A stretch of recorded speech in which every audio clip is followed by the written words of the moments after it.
Bonjour première, j'espère que vous allez bien et je tiens à vous remercier pour la vidéo que vous avez réalisée à l'occasion de la fête des profs. C'était vraiment gentil de votre part. Aujourd'hui, on va continuer le corrigé de l'exercice numéro 15 qui est dans votre livre à la page 78. Dans cet exercice, il s'agissait d'un titrage indirect de la vitamine C afin de comparer la masse de vitamine C contenue dans un jus de fruits à celle qui se trouve dans un comprimé. Donc, ils nous ont donné deux documents. Dans le premier, ils nous disent que la vitamine C, elle a comme formule C6H8O6, c'est l'acide ascorbique, et qu'elle peut être synthétisée par d'autres êtres vivants, mais pas par l'être humain. C'est pour cela qu'il a recours à d'autres sources, comme le jus des fruits, ou bien comme les comprimés. Et ils vous ont dit que quand je dis un comprimé de vitamine C 500 signifie qu'il renferme 500 mg de vitamine C. Le principe de titrage indirect dans ce cas, ce qu'ils ont fait, c'est qu'ils ont mis une quantité N1 de vitamine C pour qu'elle réagisse avec une quantité connue de diiode en excès, notée N excès de diiode, et la quantité non réagissante, la quantité en excès de diiode, sera titrée par une solution de thiosulfate de sodium. Pour faire cela, ils ont pressé deux oranges.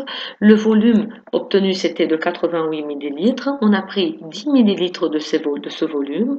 On les a mis dans un Erlenmeyer auquel on a ajouté 15 millilitres d'une solution de concentration connue en diiode. Donc, en première étape, c'est la vitamine C qui va réagir avec le diiode qui est en excès. On doit savoir la quantité de diiode qui reste grâce à son titrage par la solution de thiosulfate de concentration et de volume connus. Donc, le but, c'est de revenir à la vitamine C, c'est de savoir la masse contenue dans le jus de fruits. Donc, ils nous ont donné les couples redox, la masse molaire de la vitamine C, avec une remarque que la réaction entre la vitamine C et le diiode est totale.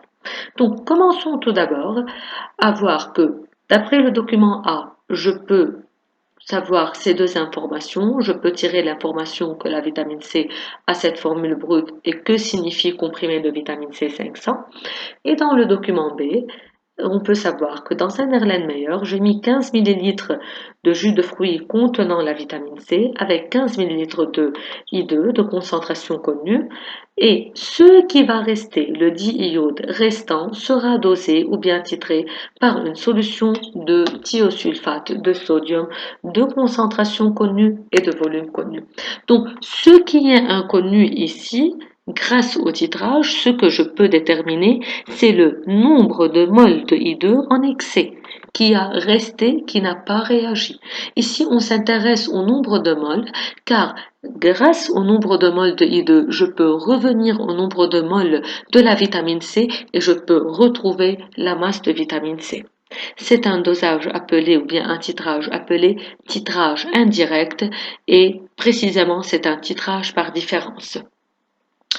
Dans l'Erlenmeyer, quand on a mélangé les 10 ml de jus et les 15 ml de diiode, la réaction d'oxydoréduction qui a pris lieu, qui a pris naissance, c'est entre ces couples-là. Donc c'est C6H8O6, la vitamine C, qui va se transformer en C6H6O6 selon les deux demi-équations. Donc C6, on a 6C, on équilibre O avant H, O6, c'est bon.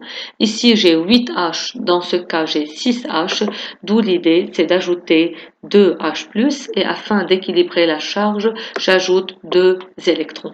OK? La demi-équation de réduction, c'est avec le I2 qui va donner 2I-. On équilibre 2I- et I2 avec 2 électrons. Alors, ça, c'est la réaction d'oxydoréduction qui se déroule dans l'Erlenmeyer. Alors que la réaction de titrage se déroule entre le I2 et les ions thiosulfate, d'après la méthode des deux demi-équations, et vous pouvez trouver l'équation bilan. À l'équivalence, le nombre de moles de réactifs titrants et titrés sont consommés dans les proportions stoichiométriques. Mais attention ici, je ne peux pas dire Ni2 introduit dans l'air-laine, puisque ce qui a été titré, c'est seulement la quantité qui est en excès. Celle-là a été titrée. Donc N de I2 en excès sur son coefficient C1 est égal à N de thiosulfate versé à l'équivalence sur 2. Je connais C de thiosulfate, je connais le volume versé à l'équivalence, divisé par 2, je peux retrouver N de I2 en excès. Très bien. Or, mon but, c'est de savoir le nombre de moles de la vitamine C qui a réagi avec le I2. C'est pour cela j'aurai besoin de calculer N de I2 réagissant. À savoir que ce qu'on a mis dans l'airlaine au départ, les 15 millilitres de I2 de concentration connue, constituent N initial de I2. C'est la quantité totale que je viens de mettre avec la vitamine C et ce qui reste de cette quantité va être titré avec les thiosulfates. Donc ce qui est présent initialement dans l'airlaine meilleure, c'est N0, c'est N initial. Donc, j'ai le C2 de I2 et j'ai le volume qui est 15 millilitres. Alors, j'ai un nombre de moles initial de I2, 7,05 fois 10 moins 5. Je connais N qui a resté. Je connais N qui était initial. Alors, je peux déduire N de I2 réagissant. N de I2 réagissant n'est autre que N initial de I2 moins N de I2 restant. Alors, la quantité de I2 qui a réagi avec la vitamine C, c'est 3,8 fois 10 moins 5 mol. Et par relation molaire, je peux retrouver N de vitamine C réagissant. Ils nous ont dit que la réaction est totale, la réaction va se terminer. Ils nous ont dit qu'il y a un réactif qui était en excès, donc l'autre limitant, et je peux retrouver par relation molaire N de vitamine C réagissant avec le diiode, tel que les deux ont un même coefficient, donc la quantité réagissante de la vitamine C est égale à la quantité réagissante de I2.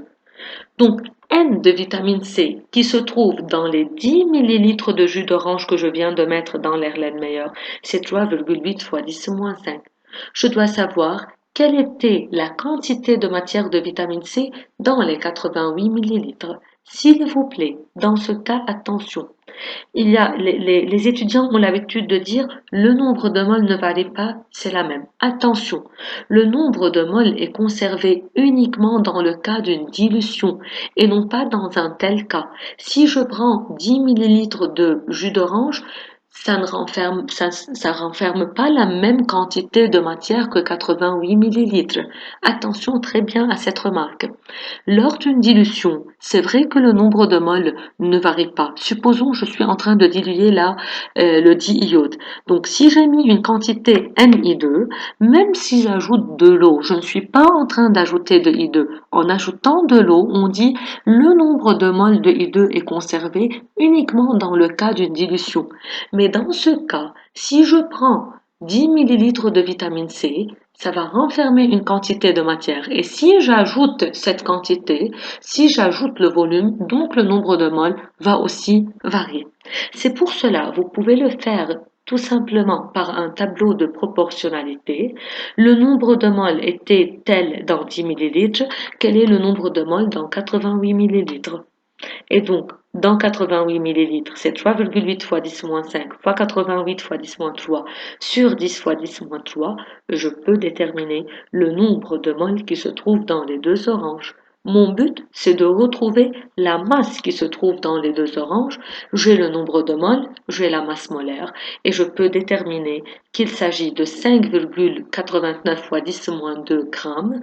Je la convertis en milligrammes juste pour faciliter la comparaison avec la masse de vitamine C contenue dans 500 mg. Donc, on peut dire le jus d'orange de 2 oranges contient environ 8 à 9 fois moins de vitamine C qu'un comprimé, puisque la question c'était comparer la masse de vitamine C dans le jus d'orange et dans le comprimé. OK. Il y a encore une deuxième méthode pour le calcul. Aussi, je vais vous l'envoyer puisque chaque vidéo, je peux le faire uniquement de 10 minutes. Donc, je vous ferai une deuxième vidéo et je vais les mettre ensemble. Et bon courage.